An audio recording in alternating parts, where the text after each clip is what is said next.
see here.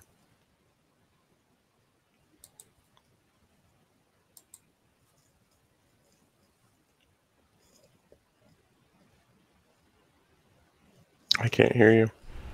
I was just saying how much fun we like to have on the podcast. Oh, yeah. Well, yeah, no, when I can hear you, it is fun and abounding. But, yeah, no. It's good Room to be for back, improvement. Hey, if we weren't growing, then we're failing and falling behind. And as the most famous pirate said, if you fall behind, you get left behind. So, cheers. Yeah, sorry, everyone, but yeah, cheers. oh, okay. Hey, a fan bought this for me, okay? The best financial advisor in the world. Everybody knows it. My intro to this episode was saying, thank you so much for joining me from Washington State. It's Wednesday Wisdom with my friend, who I consider a scholar. I don't think you call yourself a scholar, but I would say you are, bar none, the smartest, articulate person when it comes to expressing how I feel about everything from religion to government to how society works. And so I'm excited for our Wednesday Wisdom tonight and the pipeline panic. I mean, Yeah. I'm not sure if you guys have visited prices. tp.com or findthetp.com. Go to the website, findthetp.com. Go check it out real fast while we're doing this. It's pretty important to realize if the gas is going, toilet paper's next. So I would encourage everyone to go buy as much Charmin as you can. Ultra soft. Ultra soft. Gotta be Don't be bringing that Angel Soft in here. I will fight somebody bringing Angel Soft in here. Yeah, no. It's been an interesting week with the pipeline going. Or not going. But Right. I would hate to be. So, are you familiar with how ransomware works? I became an expert on everything ransomware last night. I spent about 15 minutes on Google, and probably know more than everybody right now. But if you want to try to tell me, I will say this. I am about 85, which isn't like 100%, but I am fairly certain there is a Colonial Pipeline employee somewhere that clicked the link and is no longer a Colonial Pipeline employee because that link was what gave the hackers access to their system. well, tell me, Caleb, what does it mean to hack a pipeline? Which this is last night after after I heard the pipeline has been hacked for the 100th time that day. Yeah. I was like, okay, I'm not sure if anyone knows how pipelines work. There's more to the story, but all you hear people grabbing about is the gas prices are going up by 15 cents or they're up by $1. Right. Dudes, I was driving in college a four-wheel drive truck when gas prices were $4.50 a gallon. I got no sympathy for you yet. None at all. And even more so, Yeah. everyone's griping and blaming Biden. I'm like, I'm not sure if anyone's seen Biden talk lately, but he has nothing to do with hacking or knows about it. Tell you that much right now.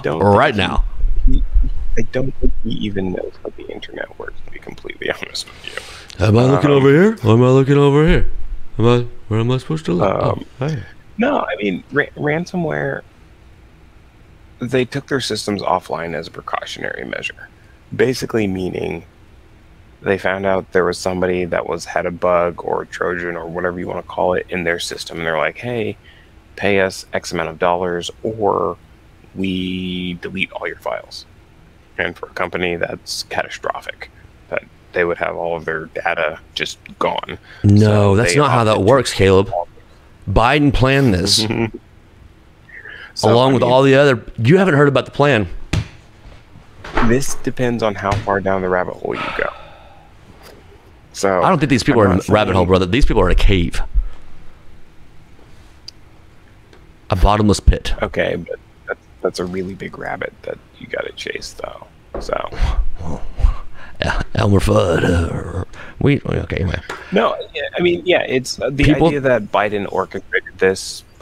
Have stranger things happened? Yes, but I don't think that there's any proof of that necessarily. And who cares, right? Biden has so many more other issues that we should be focusing on. Well, I mean, if you tried to cripple the U.S. oil economy, that's technically, is that treason? I feel like that's treason. Well, I mean, also, I don't think treason would be. I would consider treason what he did with his son allegedly making deals with foreign governments while he was vice president. I would say that that's treason based on the fact that some of these are adversaries. That's just bribery. In 1776, that would not have been bribery. Right. But we have to be progressive and forward thinking. So I am, and I'm not. And I will say that I'm not a fan of these people going around saying we need to like hang people for treason. I'm like, y'all don't understand like what that kind of mentality brings to a nation. You know what I mean? Like that's not positive. I think there's a lot of people that. So I mean, if we want to go down the death penalty rabbit hole, we can't. I'm for the death penalty, actually. In certain circumstances. For treason. If you look the wrong way at kids, I think you should face the death penalty. You mean by more than looks, though? Is what? Right. Yeah. Okay. Yeah. I was trying to. Well, I know that I understood what you meant, but some people, you're very, like I said, smartest guy I know. Very charismatic with his words. If you approach children with, or if you approach minors, and I think that some of the arguments that I've had is like age is just a number, or what's the difference between a 17-year-old and an 18? No, I don't. Yeah. Here's the difference. I mean, someone's gonna kick your ass. If it's not me, it's gonna be my friend. Right. How's that difference? Right. It's the law. You do the math. That's the difference. That's the law. I mean, and I look at it this way: what's the difference between 17 and 18 when you get your driver's license? It's the law. Deal with it. So I mean, yeah, there's a lot. There's some common sense there, but or if in cases of premeditated murder, yeah, I'm okay with that. I'm not okay with it for manslaughter. I mean, it's accidental. Well, let's also say we're both not lawyers right now, so we're throwing out terms that we hear. This is not right. I'm not a lawyer. This is not legal advice. Please don't sue me. I'm broke. It's pandemic. Yeah, I am. Yeah, please don't sue. Wow, you and me both. No, but my wife actually works for a lawyer, so that's kind of funny.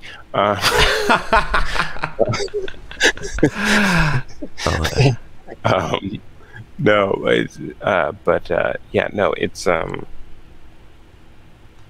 think that there's a lot of people don't realize what a great deterrent the death penalty is. And even for crimes of passion, right? So like, oh, they got caught up in the moment. You know what? I feel like they wouldn't have gotten as caught up in the moment if they knew that there was a death penalty potentially hanging over their head. Maybe they would. But hey, Caleb, we're gonna take a time out real fast. I'm not seeing any of my stuff popping up. Like this may not be live right now. Yeah. What were you going live on? I had it shooting across several. TikTok? No, I'm actually